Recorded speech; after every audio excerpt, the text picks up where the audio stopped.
Señor presidente, ahora sí estaríamos en condiciones. Ingresa el testigo. Muy bien. Buenos días. ¿Escucha bien? Sí. Bueno, soy Fernando Manero, soy juez del Tribunal Oral Federal 7 de la Capital Federal. Me acompañan mis colegas, los doctores Castelli y Mendesignori. Estamos llevando... Hay un micrófono abierto. Que el mío puede ser. Usted puede bajar el volumen ahí. Ahora tiene que habilitar el micrófono de nuevo. Ahí lo habilité. Ahí está. Señor, le decía que estamos llevando adelante un juicio con motivo de la causa caratulada a la escuela Carlos Alberto y otros sobre privación de la libertad y homicidio agravado por el concurso de 2 o más personas. Ha sido convocado para prestar declaración como testigo y el Código Penal prevé penas de hasta 10 años de prisión para aquellos que no declaren la verdad. En función de esto le voy a recibir testamento. Señor, ¿jura o promete, según sus creencias, decir la verdad de todo lo que se le pregunte? Sí, juro. Usted ya aportó sus datos personales por secretaría y también le hicieron saber quiénes son las personas que se encuentran imputadas en este juicio y quiénes son las partes querellantes. La consulto, si alguna de ellas tiene alguna relación de amistad, enemistad, acreedor, deudor, digamos, algún interés concreto en el resultado del juicio. No, ninguno. Su testimonio ofrecido por todas las partes en este juicio, de modo que va a comenzar a interrogarlo la Fiscalía, en este caso el doctor Félix, el fiscal general. Doctor. Bien, como lo anticipó el señor presidente, usted ha sido convocado como testigo y se trata de un hecho que está siendo juzgado en este juicio que aconteció durante el periodo en que usted hizo el servicio militar obligatorio. Voy a consultarlo entonces en qué fecha, en qué año hizo el servicio militar y en qué destino. Me incorporaron el 22 de abril de 1976 hasta mayo de 1977. Y el destino fue el Grupo de Artillería y Defensa Aérea 101. Dentro de la distribución interna de ese grupo, le pregunto cómo estaba distribuida la unidad y a cuál de esas secciones o baterías o lo que fuera estaba usted destinado. Está bien, yo pertenecía al Comando y Servicios y eran 3 baterías. Comando y Servicios, batería A y batería B. ¿Qué tarea desarrollaba usted durante su conscripción en la batería donde estuvo destinado? Las tareas cotidianas, digamos. Bueno, finalizado el periodo de instrucción, mi destino fue la oficina de personal. Yo era escribiente. Ahora lo llevo a un episodio para preguntarle si usted recuerda haber participado de un operativo de gran envergadura durante los años de la conscripción. El único que participé fue el del 29 de septiembre del 76. ¿Recuerda dónde fue? Sí, en la calle Corro y Yerbal. Bueno, le pido entonces ahora que cronológicamente, desde antes de salir de la unidad, nos vaya contando todo lo que recuerde de ese operativo, empezando por desde que se levantaron. Bueno, yo no dormía en la unidad. Yo para la fecha del operativo, o sea, para septiembre, ya realizaba mis tareas prácticamente de 8 a 18. No estaba en la unidad destinada. Por ende, yo habré llegado a la unidad entre las 7:30, 8 menos cuarto. Y cuando accedo a la unidad, veo que hay un despliegue bastante importante de vehículos, sobre todo, y personal. Me acuerdo patente de haber visto en todo el playón, a lo largo del playón, camiones, patrulleros, autos no identificables. Y lo que más me llamó la atención es que había 3 unidades blindadas, que en esa época nosotros los nombrábamos Carrier, con ametralladoras montadas sobre el techo, digamos. Después que ingreso y me cambio, porque en realidad yo iba con el uniforme, pero de gala y no el de fajina, cuando voy a cambiarme, nosotros teníamos un cuartito al costado del edificio donde teníamos nuestras pertenencias. Entonces veníamos de Franco o de casa, nos cambiábamos y tomábamos servicio. Cuando me voy a cambiar y salgo nuevamente, directamente me llaman y para que acceda a toda la unidad. O sea, me subieron a un camión. Les comento esto porque en realidad yo durante el servicio militar, como estaba asignado a oficina de personal y tenía una buena relación con su oficial principal, Cavitia, tuve la buena predicción de estar como en un trabajo de lunes a viernes de 8 a 18 y prácticamente no cumplía guardias dentro de la unidad y los fines de semana los tenía libres. Entiendo. Bueno, nos subieron al camión y salimos. Normalmente se hacían operativos de rastrillaje como algo cotidiano, normal, o sea, en las estaciones de tren, control de caminos, en algunas oportunidades se hicieron en villa de emergencia, o sea, control de documentación, a las cuales yo nunca fui. El único operativo del que yo participé en los 13 meses que estuve de servicio militar fue el del 29 de septiembre. Y bueno, nos subieron al camión, nos llevaron hasta el lugar. A mí me apostaron a 200 metros de Corro y Yerbal para tener un control del perímetro. O sea, no participé dentro del hecho específico, sino simplemente estuve apostado como controlando el perímetro. Y a mí lo que me llamó la atención son los policías, los patrulleros de Policía Federal y algunos autos no identificados, bueno, pero no nada más que eso. Los vehículos militares, ¿había alguno que fuera de alguna otra guarnición y no de ese grupo? Sí, los Carrier, porque nosotros en la unidad no teníamos Carrier de ese tipo. ¿Cómo siguió el intercambio? Duró 2 horas, nos dice usted, y ¿cómo se produce el cese del fuego? Digamos, ¿hay alguna de las dos partes que intercambiaban fuego que cesa con el fuego? ¿Hay una orden para que cese el fuego la fuerza del ejército? ¿Cómo sucedió eso? No, desconozco. Yo estaba retirado, por lo ende no sé si se rindieron o no. O sea, me entero a posteriori de que no fue así, sino simplemente que mataron a todos los elementos que estaban en ese lugar, y se comentaba que solo había sobrevivido una niña. Pero eran comentarios que se fueron haciendo después, que terminó. Nosotros nos quedamos apostados en el lugar. Después que terminó el tiroteo a las 11, calculo que una hora y media más, apostados ahí mismo, y recién después de ahí volvimos a la unidad. Después de finalizado el intercambio de disparos, ¿tuvo oportunidad de ver la casa que fue objeto del operativo? ¿En qué estado quedó? Sí, porque cuando nos retiramos con los camiones, el trayecto de vuelta hacia Ciudadela, pasamos por el frente del lugar. Y creo que yo lo dije yo ya en una declaración anterior, parecía un queso gruyère. Buenos días, soy Fernando Canero, soy juez del Tribunal Oral Federal 7 y me acompañan mis colegas doctores Castelli y Mendicignori. Estamos llevando adelante un juicio con motivo del expediente caratulado Orihuela, Carlos Alberto y otros sobre privación ilegal de la libertad y homicidio agravado por el concurso de 2 o más personas. Le hago saber que usted va a declarar como testigo y que el Código Penal prevé penas de hasta 10 años de prisión para aquellos que no declaren la verdad. En función de esto le voy a recibir juramento. Señor, ¿jura o promete, según sus creencias, decir la verdad de todo lo que se le pregunte? Sí, juro. Muy bien. Su testimonio ha sido ofrecido por la Fiscalía y por las querellas, de modo que va a comenzar a interrogarlo la Fiscalía, en este caso a cargo del doctor Esteban Mendarque. Adelante, doctor. Bueno. Muchas gracias por su testimonio. Lo primero que le quería preguntar es, ¿dónde hizo el servicio militar? Lo hice en Ciudadela, en el GADA 101. Ingresé en el mes de febrero de 1977 y me retiré en junio de 1978. ¿Y cuáles eran las funciones que ustedes cumplían?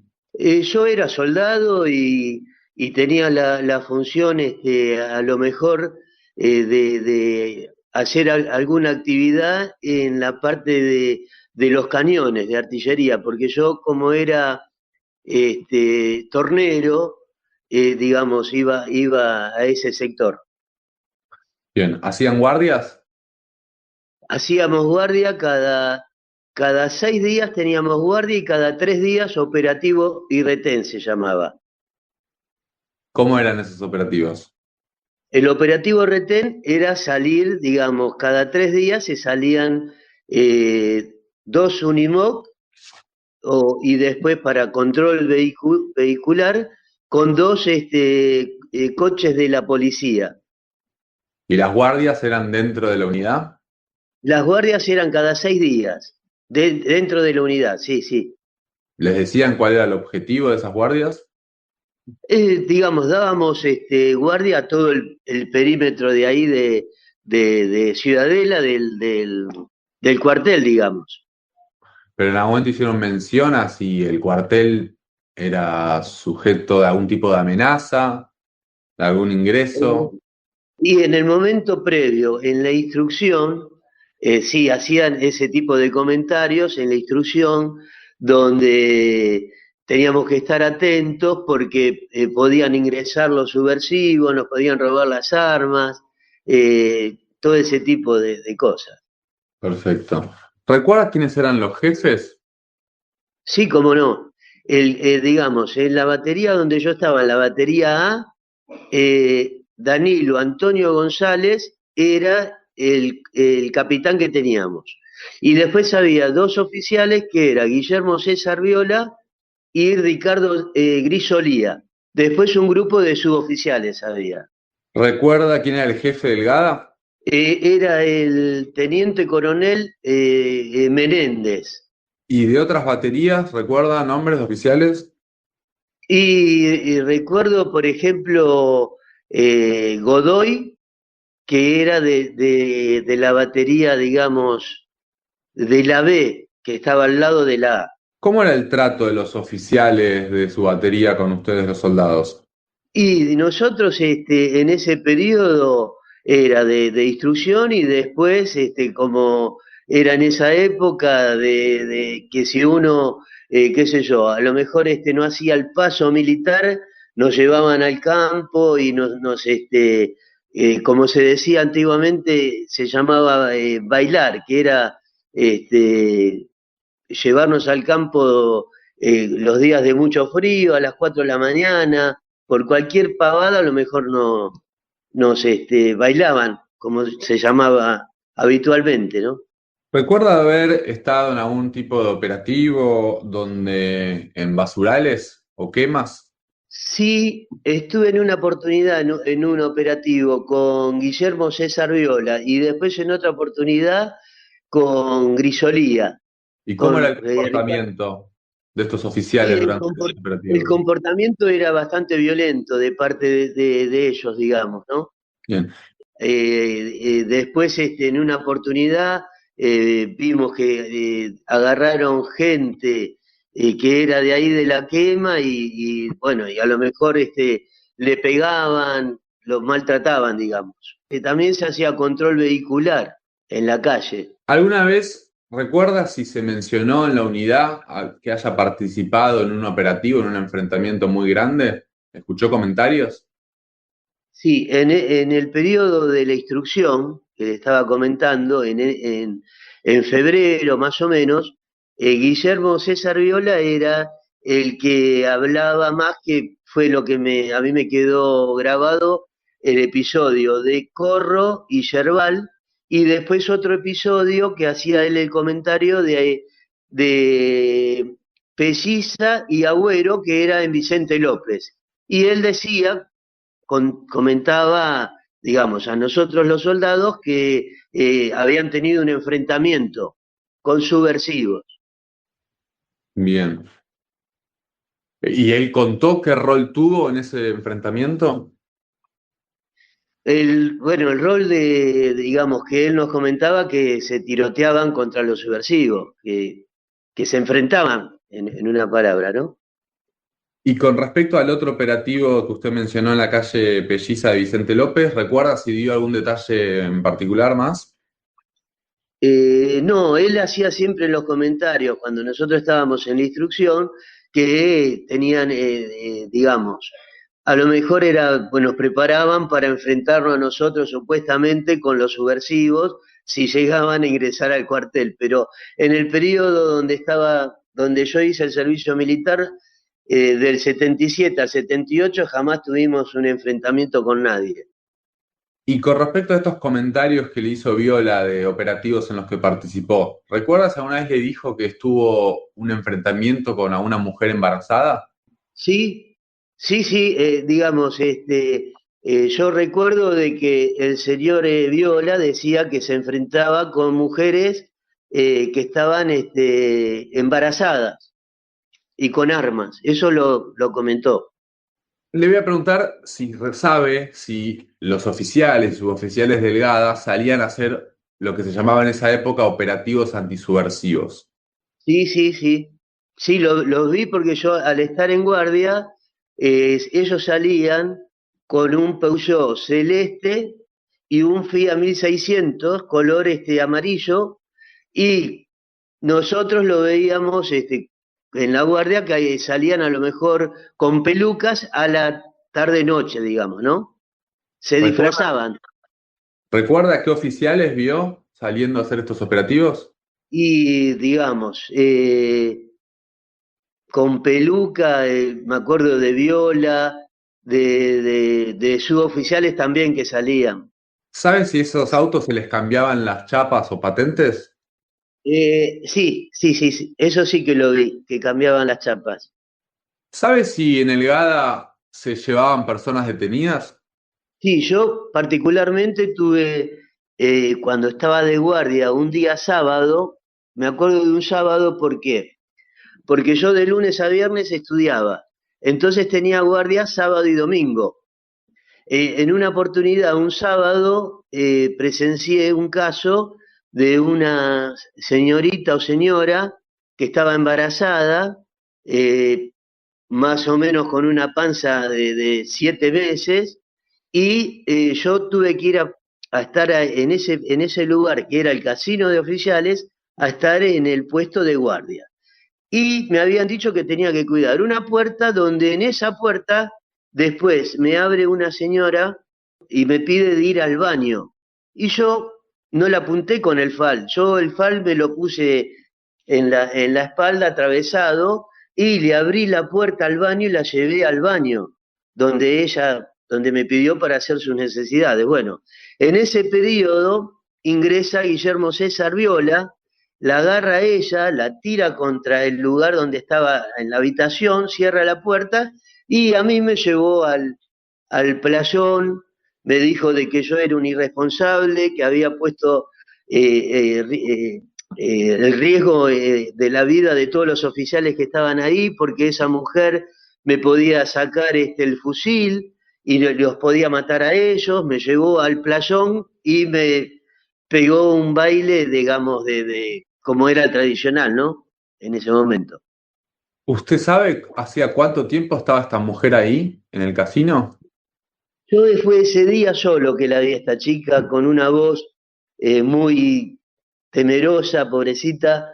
Ese fue el único contacto que yo la vi en ese momento. Después no la vi más. Fue ese día sábado. Después no la vi más. Luego de que usted termina de hacer la conscripción, digamos, de ser soldado, ¿para cuándo toma conocimiento y de qué manera toma conocimiento? Si es que toma conocimiento, ¿no? Entiendo que sí, pero quiero que lo diga usted, que el GADA 101 había sido un centro clandestino de detención. Yo toda la vida, digamos, cuando salí, siempre fue como una responsabilidad por esa persona que estaba ahí con un bebé en la panza, y fue como un dolor para mí de que me quedó. Después que pasaron muchos años, me decidí a hablar del hecho, digamos, de contarlo, ¿no?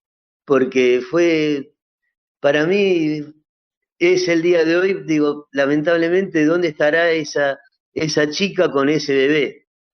Fue como un dolor que lo llevé toda mi vida, y lo siempre dije qué será de la vida de esa criaturita y de esa persona. Y cuando tomé conciencia, digamos, me animé a denunciarlo después del 2003. Fernando Manero, soy juez de tribunal oral federal 7, me acompaña mi historia Castelli Mendicignori. Estamos llevando adelante un juicio con motivo de la causa Orihuela, Carlos Alberto y otros sobre privación ilegal de la libertad y homicidio agravado por el concurso de 2 o más personas. Usted ha sido citado para declarar como testigo y el Código Penal prevé penas de hasta 10 años de prisión para aquellos que no digan la verdad. En función de esto, le voy a recibir juramento. Señor, ¿jura o promete, según sus creencias, decir la verdad de todo lo que se le pregunte? Sí, juro.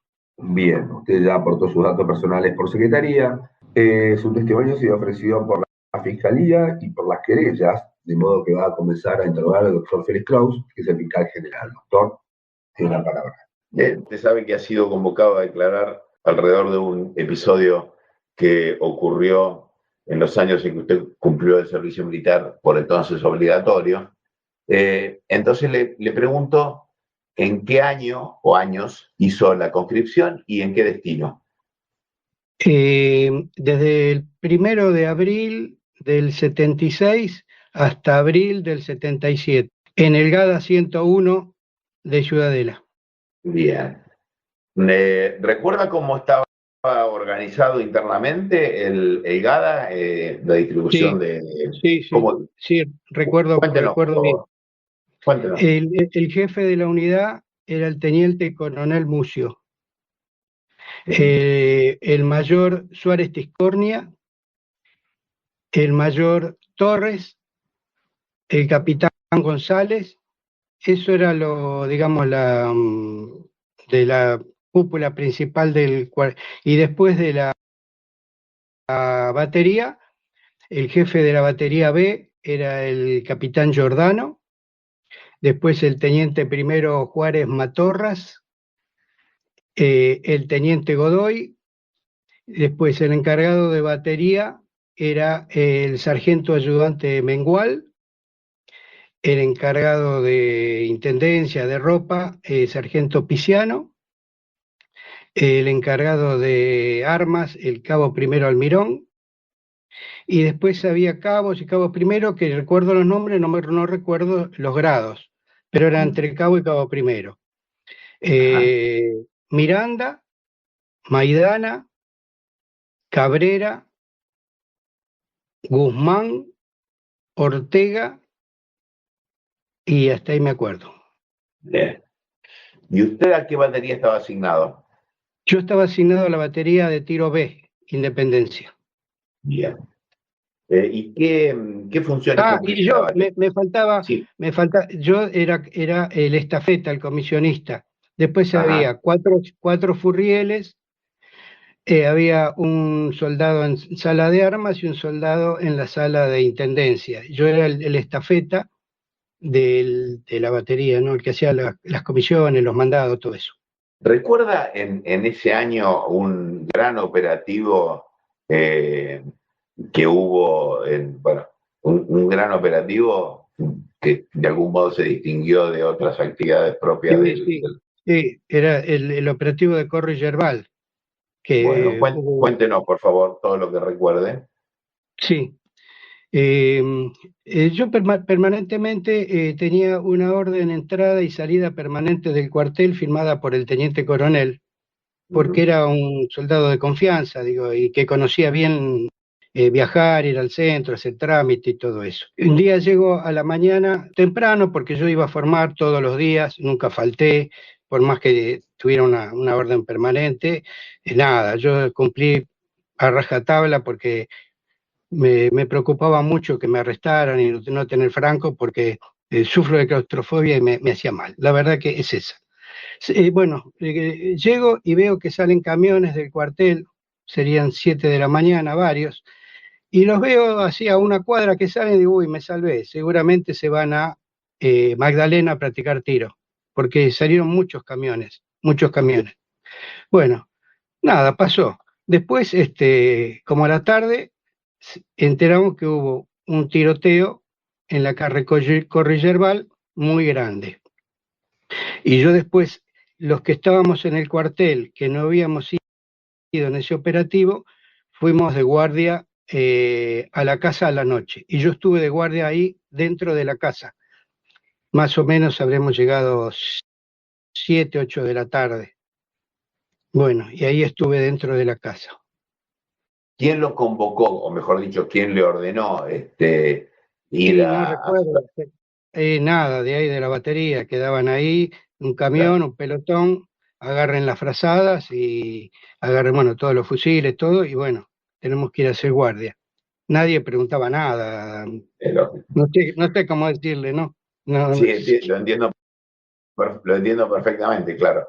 ¿Y qué encontró cuando llegó al lugar donde tenía que hacer la guardia? Bueno, había una casa totalmente agujereada, una casa totalmente, un colador. Entramos por la puerta de la calle Corro, que era como una especie de garage. Ahí veo adentro, estaba todo, de afuera, de adentro se veían todas las paredes agujereadas, de los tiros, agujereadas las paredes, de lado a lado. Y adentro un desorden total. Yo mirando desde afuera porque se veía, no podías no mirar para dentro de las habitaciones. Todo mueble, todo roto, todo. Y a mí me mandan a hacer guardia a la terraza. Bueno, me agarré, me fui a la terraza, me puse a hacer guardia ahí y en un momento que yo le había dicho la vez pasada ahí en el doctor Rafeca, yo tenía miedo que pusieran una bomba ahí, en ese momento, ¿no? Ahí, porque había mucha tensión. Y agarré y subí una parecita y me puse a hacer guardia en el techo de al lado. Y me quedé ahí todo el día. Después nos traían mate cocido, nos traían, qué sé yo, sándwiches. Y lo que recuerdo bien, que aproximadamente, no sé exacto la hora, doctor, sería 1 de la mañana. Estaba todo oscuro, no había luz por ningún lado, un silencio absoluto. De pronto se escucha una frenada y un disparo. Alto, un disparo. Bueno, ahí se armó la tensión. Yo cargué mi fusil desde el techo y abajo se veía un auto, que se veían las luces de atrás y de adelante, y yo le apunté al auto. Pero no hubo más disparos. Era un auto que se había mandado, que no había visto las vallas y que estaba ahí. Pero yo le dije, si hubiera pasado algo, yo hubiera hecho un desastre de ahí. Lo tenía a 20 metros. Bueno, de pronto se escucha una voz que dice a comprobar las armas, que significa sacar el cargador, sacar la bala de la recámara, volver a poner el cargador, tirar para atrás la corredera, que no quede armada, porque las armas nunca están cargadas, por las dudas, por seguridad. Bueno, eso fue lo que pasó. Después a la mañana agarramos y nos fuimos y nada más. Después no sé más nada. Hasta ahí llegó lo que yo sé. ¿Sabe si hubo muertos en ese operativo?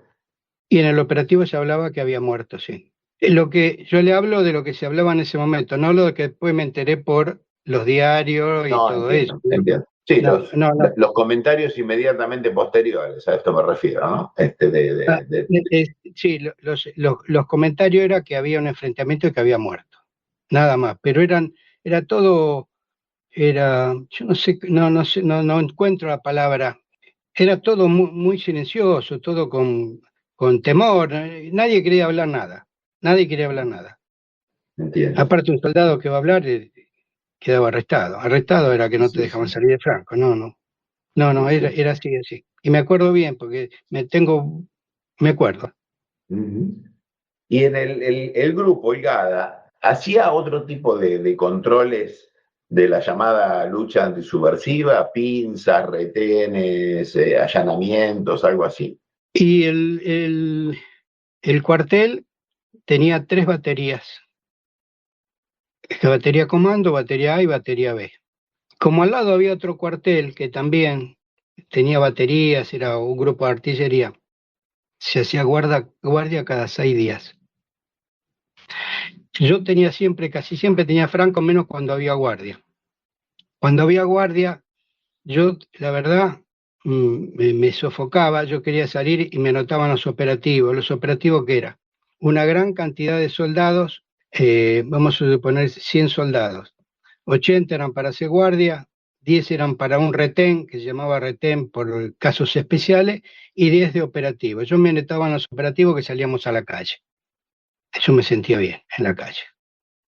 Eso así se hacía eso. Y después en la Claro. calle se hacían operativos, patrullaje, control de vehículos, pararse en los puentes y revisar colectivos, ir a los hoteles de alojamiento, porque se decía que subversivos se podían alojar ahí para no darle en la calle con armas y todo eso. Eso es lo que se comentaba. Mm. Nunca entré a ningún hotel de alojamiento, ahí entraba solamente la policía, porque los operativos salían camiones, pero con los patrulleros, ¿no? Con los patrulleros. Por ejemplo, si se paraban los colectivos, nosotros los soldados nos parábamos en toda la cuadra como custodia y los que pedían documento y todo eso eran la Policía Federal. ¿Qué comunicación, qué indicaciones, qué arengas le daban a ustedes los superiores respecto de la llamada lucha contra la subversión? Y no sé si arenga, nos hablaba que había que combatir a la subversión, porque hacía poco, fue el tema de Monte Chingolo, que hubo una toma de un cuartel. Entonces, bajo esa premisa, nos hacían hacer bien las guardias, custodianos, quedando dormidos, y que nos podían tirar una granada, todo eso al cuartel. Ahí pasa la cosa.